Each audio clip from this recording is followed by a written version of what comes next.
NBC News is now taking Florida out of Vice President Gore's column. Election night, November 7th, 2000, was just the beginning of a 36-day showdown to decide the next president of the United States. Florida's 25 electoral votes would determine the outcome.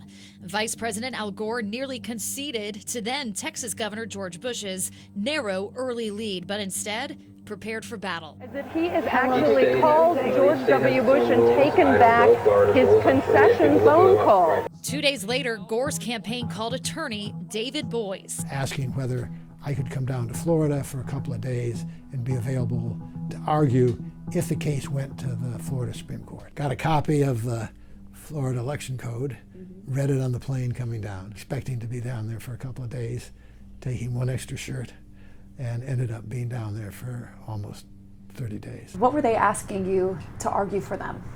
They had asked for a recount, and under Florida law, if an election was close enough, you had a right to a manual recount. And they were simply asking that the law be followed. So when the state Supreme Court says the recount is good, go ahead with the recount, did you think your fight was over at that point? I thought it was over a couple of times. But not all counties finished their recounts by a November 26th deadline. That is when Secretary of State Katherine Harris declared Bush the winner, prompting Boies to sue to stop that certification.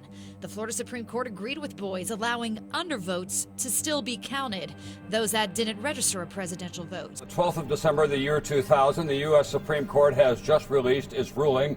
Then a final twist. I think most people thought that the Supreme Court would never take the case. But it did in what became Bush v. Gore by an appeal from the Bush campaign. Now, the United States Supreme Court, 5-4, ultimately held that the Florida law violated the federal Constitution in probably one of the worst decisions the Supreme Court has made. To the Bush campaign, it was the right thing to do. But for Boies, a bit of a dark cloud.